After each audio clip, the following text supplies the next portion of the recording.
Pedro, como bien sabemos, fue uno de los discípulos de nuestro Señor Jesucristo. Fue realmente uno de los discípulos a quien el Señor formó, preparó y capacitó para la obra del ministerio, para el apostolado, ¿sí? Y en ese pasaje el apóstol Pedro nos habla de algo muy importante que tenemos que tener presente cada uno de nosotros. Algo que necesitamos cada día entender es el propósito del evangelio, ¿sí? La Biblia nos enseña y nos habla va enfocada, la palabra del evangelio va enfocado en un rescate que Cristo hizo por toda la humanidad, ¿sí? La Biblia siempre nos va a hablar acerca de ese rescate que Cristo hizo por toda la humanidad. La Biblia nos habla de que Cristo murió por todos los hombres. Dice la palabra, él siendo Dios, no estimó el ser igual a Dios como algo a que aferrarse, sino que él mismo se despojó. Siendo Dios, se despojó de sí mismo, de su trono, dice la palabra, y vino a la tierra y nació como hombre, como ser humano, dice la palabra. Y cuando él estaba en esa condición de hombre, dice la Biblia, él se humilló a sí mismo, haciéndose obediente hasta la muerte, y fue a la muerte de cruz, dice la palabra del Señor. Primera de Timoteo 4:10 dice la palabra que Jesucristo es el Señor y Salvador de todos los hombres, especialmente de los que creen. Y necesitamos entender que este precio, ese rescate que se pagó por nosotros, le costó la vida a un hombre. Ese hombre se llama Jesucristo. La Biblia es muy clara. Cuando vamos a mirar a través de este pasaje, para que tengamos presente, realmente tengamos presente, hermanos, de cuál es la verdad según la Biblia. Porque para muchas personas, muchos creen en Dios y creen en Él a su manera. Creen en Dios, pero realmente creen en otras cosas. Creen en Dios, pero creen en otros santos. Creen en Dios, pero creen en muchas cosas que ofrece el mundo. Y algo que necesita la iglesia y el mundo entero entender es que Cristo no es un personaje más en la historia. Cristo no es una persona común y corriente como usted y como yo. La Biblia dice que Jesucristo vino como hombre, fue tentado en todas las cosas, pero sin pecado, dice la palabra de Dios. Y lo único que la Biblia dice es que todos los hombres sí pecaron y todos los hombres son pecadores. La Biblia señala que el único quien ha sido justo y fue justo y santo viviendo en esta tierra fue Jesucristo. Necesitamos tener claro nosotros, los que profesamos, no importa de qué denominación sea usted, no importa si usted dice yo soy cristiano o yo soy católico o yo soy de alguna otra religión, este mensaje tiene que ser el mismo para todas las creencias, aunque hay una sola, que es Cristo Jesús. La Biblia dice en Colosenses 1:27, Cristo en nosotros, Él es la esperanza de gloria. La única esperanza del ser humano es la persona de Jesucristo. Si usted dice creer en Cristo, Él debe de ser la única esperanza en su vida.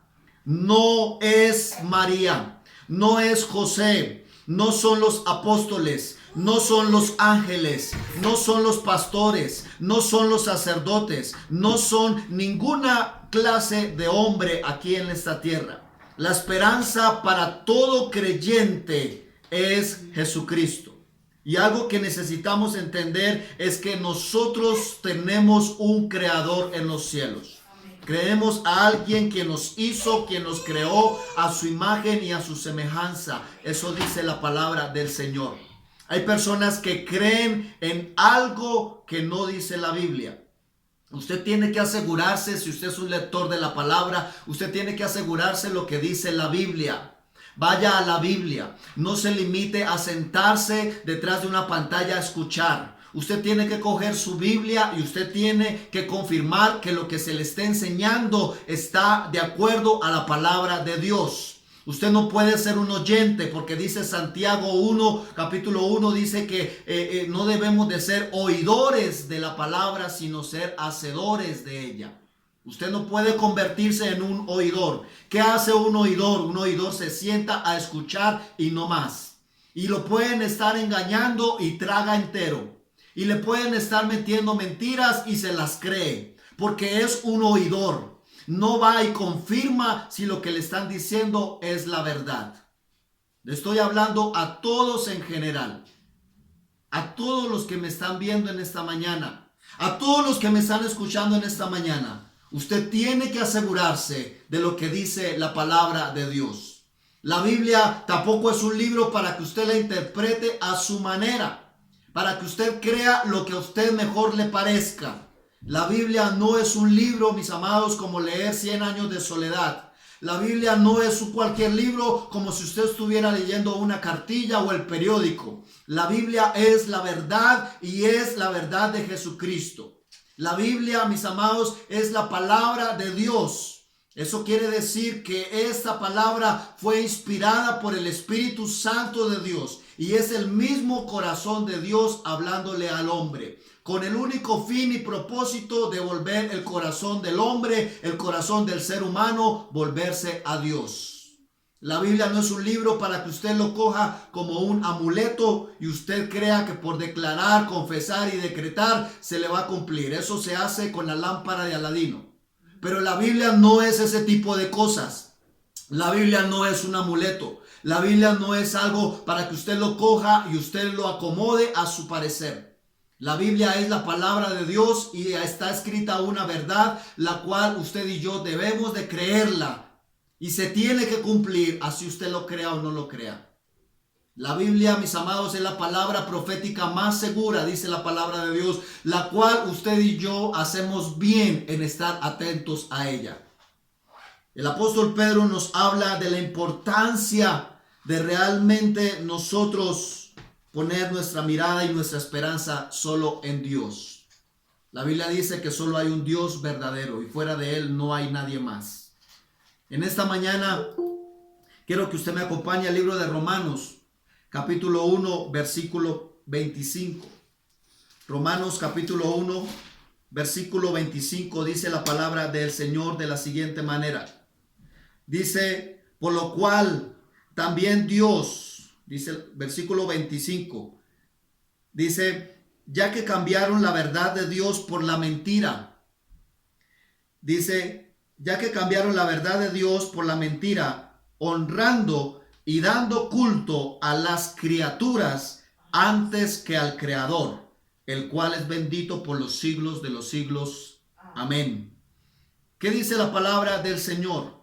Según este pasaje nos habla el apóstol Pablo diciéndonos que el hombre está entregado y ha sido abandonado a sus propias concupiscencias.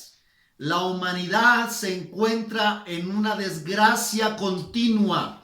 ¿Y cuál es el propósito o cuál más bien es la causa de esa desgracia que se está viviendo en el mundo actual? Que el hombre se ha olvidado de Dios y ha dejado de darle la gloria a Dios por dársela a las criaturas, por dárselas a otros hombres.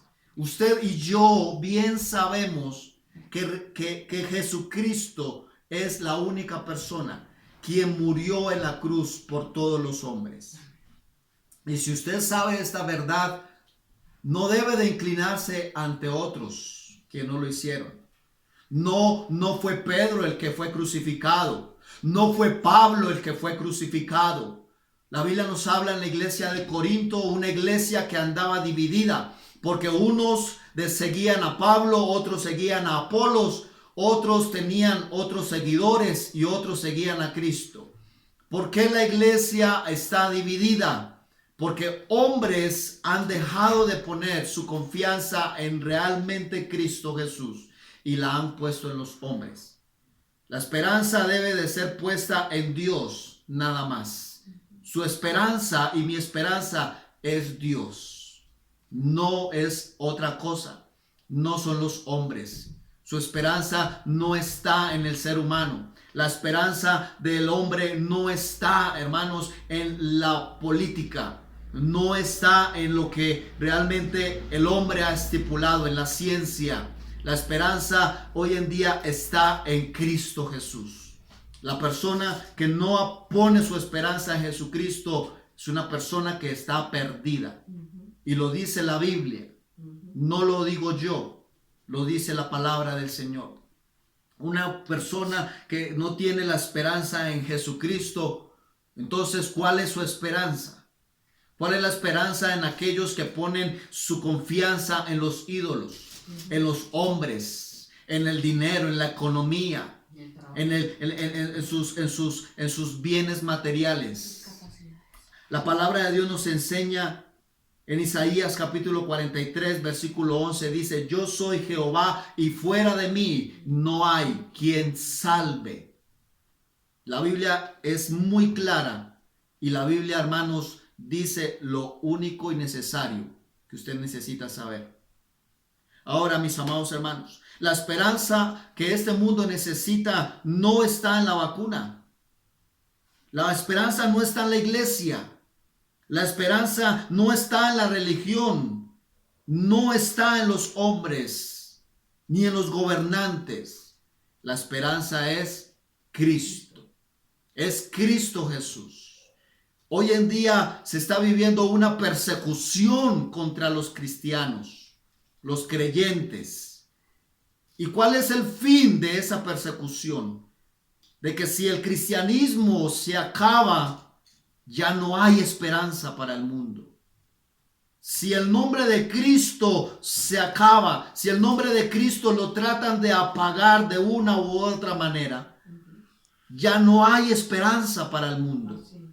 El mundo perdería su esperanza. Por eso, mis amados hermanos, Pedro nos habla acerca de la importancia de nosotros tener nuestra esperanza solo en el Señor.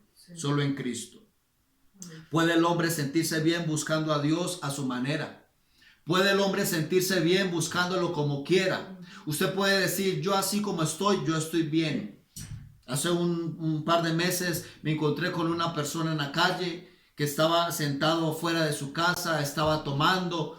En su rostro se le ve la depresión, la tristeza, se le ve realmente la agonía, toda esa tristeza profunda, uno lo nota en el rostro de la gente. Y pasaba varias veces por ese lado, pero algo me impulsaba a acercarme y a decirle: háblele a ese hombre. Yo decía, no, dentro de mí yo decía, de pronto ese hombre está muy grande y de pronto le da por darme un botellazo encima. Pero fue más fuerte lo que me impulsó y me acerqué, con temor me acerqué hacia esa persona. Y le dije: amigo, quiero decirle, ¿será que usted me permite compartirle de Cristo? Y se molestó y me dijo: yo tengo mi religión y yo sé en lo que creo.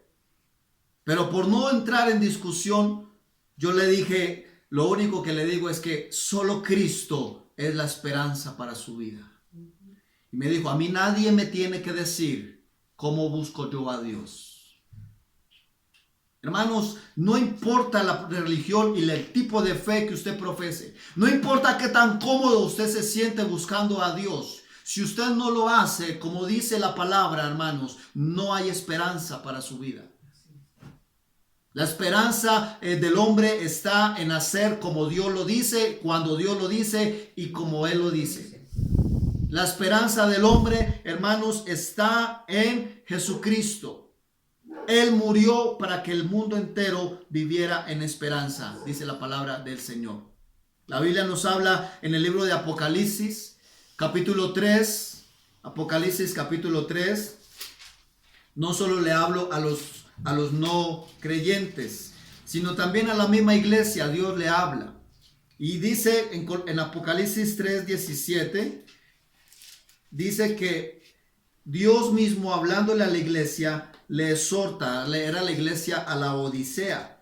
Y Dios le dice a esta iglesia en el verso 17, le dice, porque tú dices, Dios está diciendo a la iglesia, usted como iglesia, usted está diciendo, tú dices, yo soy rico. Tú dices, y me he enriquecido y de ninguna cosa yo tengo necesidad. Pero lo que no sabes es que tú eres un desventurado, un miserable, un pobre, ciego y desnudo, le dijo el Señor a la iglesia. No se lo dijo a los del mundo, se lo dijo a la misma iglesia. Usted piensa que está bien. Usted piensa, se lo dijo el Señor a una iglesia que creía que estaba bien, que pensaba que estaba bien, como estaba viviendo.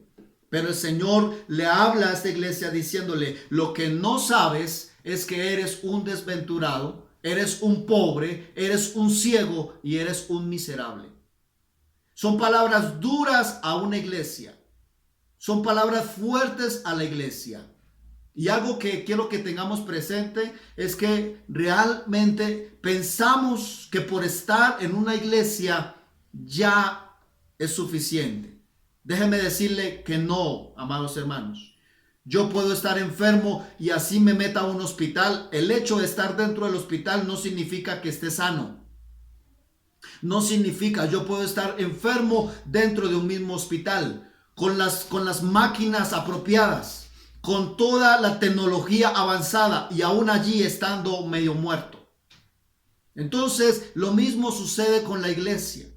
Podemos estar en la iglesia, podemos llamarnos evangélicos, cristianos, cualquier denominación, pero si usted y yo, mis amados, no estamos viendo cuál es nuestra condición realmente de Dios, somos moribundos, como lo dice este pasaje. Somos ciegos y somos pobres espiritualmente. Entonces, la Biblia nos habla realmente de la importancia de usted no perder la esperanza. La única esperanza que usted tiene es Jesucristo. El apóstol Pedro, volviendo a primera de Pedro, el capítulo 1, el apóstol Pedro dijo lo siguiente, y termino con esto. En el versículo 18, el apóstol Pedro dijo, primera de Pedro 1:18, sabiendo esto, que ustedes fueron rescatados de vuestra vana manera de vivir. Usted fue rescatado de su vana manera de vivir.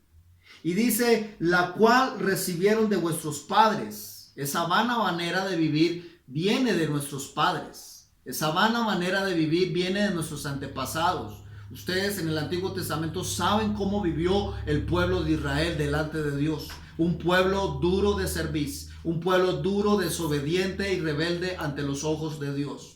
Recibiendo beneficios, recibiendo favores, recibiendo de Dios sus misericordias y grandes bondades, siempre fue un pueblo que le dio la espalda a Dios. Sí. Y dice la palabra que sabemos nosotros que ya que fuimos rescatados, dice, de esa vana manera en la que usted y yo vivíamos, sepamos, dice la Biblia, que nosotros fuimos rescatados de esa vana manera de vivir. Recibimos esa costumbre de nuestros padres antepasados. Y dice el apóstol Pedro, y eso no fue no con cosas corruptibles como oro o plata, sino con la preciosa sangre de Cristo, como de un cordero sin mancha y sin contaminación. Este versículo se refiere aquí en el momento en el que el pueblo de Israel se rebeló contra Dios y levantó un altar de idolatría. El pueblo de Dios, el mismo pueblo del Señor, se rebeló. Cuando vio que Moisés subió al monte y se fue a hablar con Dios y duró allí un largo tiempo, el pueblo se confundió, el pueblo dijo, no tenemos un líder, no tenemos quien nos esté guiando ahora, ¿qué hacemos? Y ellos empezaron entre ellos mismos, a levantar un altar, pero no para Dios, sino a levantar un ídolo, que era abominación para Dios. Y cuando el apóstol Pedro viene acá, él viene a decirnos, nosotros ahora debemos de tener claro, debemos de saber que su rescate y mi rescate fue por medio de la sangre de Cristo Jesús. No con oro, no con plata, no con ningún tipo de material, sino con la sangre de Jesucristo fuimos rescatados. Ese pueblo levantó un becerro y levantaron un altar a un ídolo, pensando que los iba a liberar, que los iba a salvar. Pero no fue así. Por esta razón, dice la palabra, y quedó registrado que ese pueblo pereció todos en el desierto. Sí. Todos los que tenían la promesa de entrar a la tierra prometida, ni uno de ellos ni siquiera entró. Ni el mismo líder que los estaba guiando, quien era Moisés.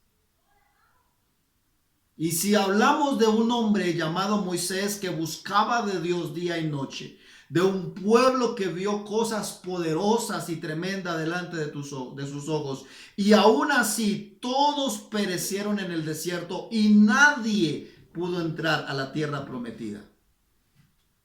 ¿Por qué creemos usted y yo que con un cristianismo liviano vamos a entrar al reino de los cielos? Aquí hay un gran desafío para nosotros. Aquí hay un gran desafío para usted que está aquí escuchando, para cada uno de nosotros, y es de realmente tener en claro que esa esperanza que usted y yo se nos dio, hermanos, fue con la misma vida de Cristo. No podemos desperdiciar y no podemos rechazar y no podemos ignorar ese regalo que Cristo pagó por nosotros con su propia sangre. Ahí sí hay un dicho muy popular que dice, el dicho dice que cuando todo es gratis, nadie lo valora. Sí. Nadie valora lo que es gratis, ¿cierto? ¿Sí?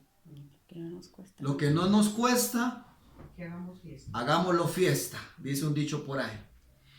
Y por eso hoy en día muchos desprecian la sangre de Cristo, porque no les costó el sacrificio.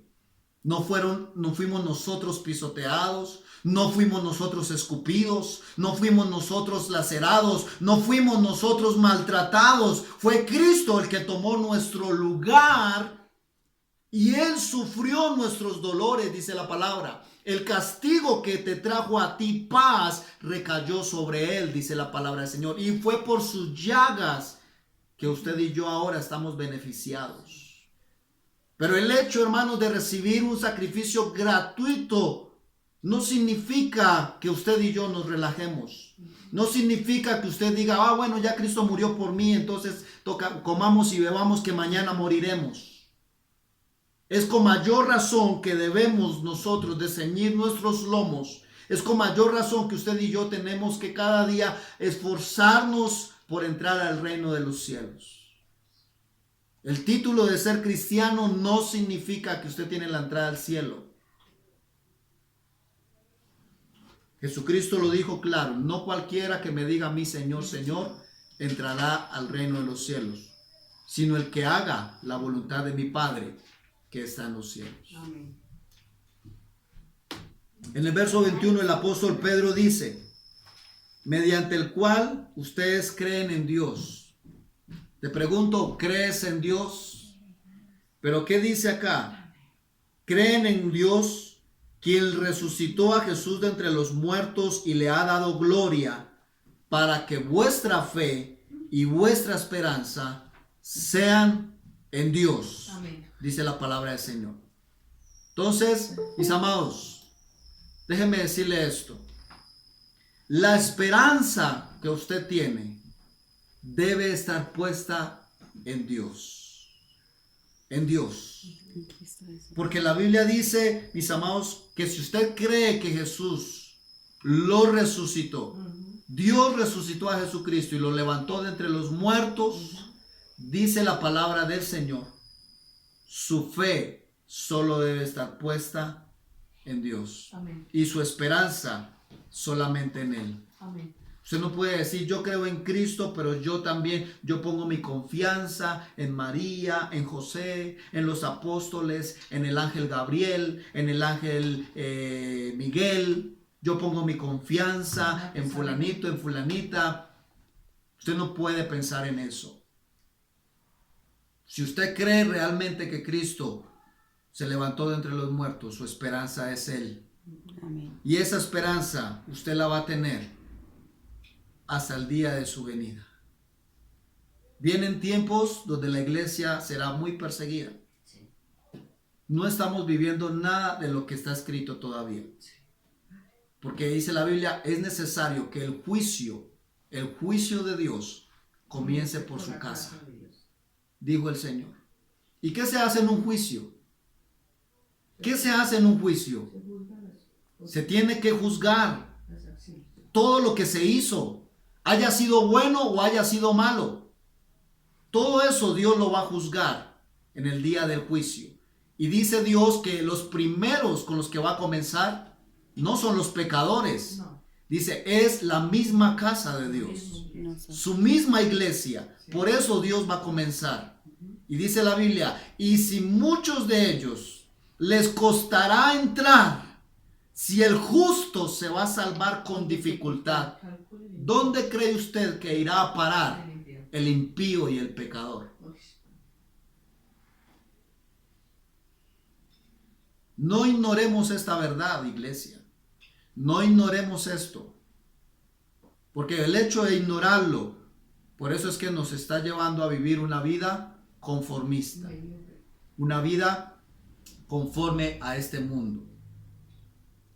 Necesitamos entender lo que el Señor Jesucristo dijo. ¿Cuál es la esperanza? Y le quiero decir en esta hora. ¿Cuál es la esperanza que usted y yo tenemos entonces? Y déjeme decirle esto, mis amados hermanos. La esperanza en Cristo, ¿en qué consiste? Porque yo quiero decirle algo. Muchos piensan que la esperanza en Cristo tiene que ver con mi restauración y mi entorno. Y déjeme decirle, no es eso la esperanza en Cristo. La esperanza en Cristo, usted dice, es que yo creo en Cristo y por creer en Cristo, todo lo que está a mi alrededor tiene que ser restaurado. La Biblia habla de una iglesia que padeció por causa de Cristo, de una iglesia que sufrió, de una iglesia que se dividieron las familias, de una iglesia donde Jesucristo dijo, no piensen que yo he venido a traer paz, yo he venido a traer espada, dijo Jesús, las mismas palabras de Jesucristo. Jesucristo dijo, yo he venido a traer división, porque todo el que me siga a mí, también lo van a perseguir a él. Jesucristo dijo, si me han aborrecido a mí, sepa que a usted también lo van a aborrecer. Ese es el mensaje en muchas congregaciones donde no se les dice a la iglesia que por causa de Cristo seremos aborrecidos. Usted pensó que la vida cristiana era color de rosa. Déjeme decirle, eso no dice la Biblia. Será color de rosa cuando estemos en la patria celestial. Amén. Pero mientras estemos en este mundo, vamos a padecer hambres, persecuciones, divisiones, maltratos, rechazos, burlas. Nos van a dar la espalda, nos van a dejar solos, nos van a abandonar, a desamparar. Y eso tenemos que tenerlo presente. Por eso su esperanza no está aquí en la tierra, hermanos. Amén, amén. Su esperanza está en el cielo. Amén. Su esperanza es Cristo. Y eso fue lo que Cristo le dijo a los discípulos. Yo me voy y voy a ir a preparar un lugar para vosotros. Pero yo vendré otra vez y vendré a vosotros y me los llevaré para que donde yo estoy, vosotros estéis conmigo. Amén. Esa fue la esperanza que Cristo nos dejó a nosotros. Amén. La esperanza no es aquí en la tierra. En el mundo tendremos aflicciones, dijo Cristo. Y eso tenemos que tenerlo presente si seguimos a Jesús. Amén. Si Él es tu esperanza, amén, no la pierda. Amén. Porque la esperanza la vas a tener cuando Él venga por su iglesia. Amén. cuando Él venga por su pueblo. La esperanza, amados hermanos, es prepararnos para volverlo a ver. Amén. La esperanza es prepararnos, hermanos, para volverlo a recibir. Esa es la esperanza de la iglesia. Eso significa Cristo en nosotros, es nuestra esperanza. La esperanza de volverlo a ver, de volverlo a tener aquí con nosotros, de poder ascender a los cielos y estar con Él para siempre. Esa es nuestra esperanza. Esa es la esperanza del cristiano. Esa es la esperanza del creyente. Esa es la esperanza del que sigue a Cristo. Amén. No es aquí en el mundo, hermanos. Amén. La esperanza no está en buscar a alguien más. La esperanza no es buscar iglesias. La esperanza no es buscar mejores predicaciones. La esperanza es estar con Cristo en el reino de los cielos. Primera de Juan 3:3 dice la palabra del Señor que todo aquel que tiene en Él esa esperanza se purifica a sí mismo. Amén. Eso significa que todo el que tenga la esperanza en Cristo de volverlo a ver y de volver a estar con Él en la eternidad, se aparta para Él, se consagra para Él, se santifica para Él y vive solo para Él. Amén. Que en esta mañana podamos entender esta palabra, iglesia. Porque no, yo podría usar la Biblia y decirle muchas cosas bonitas y pintarle muchos pajaritos en el aire. Pero déjeme decirle, si usted es un buen creyente, lector de la palabra,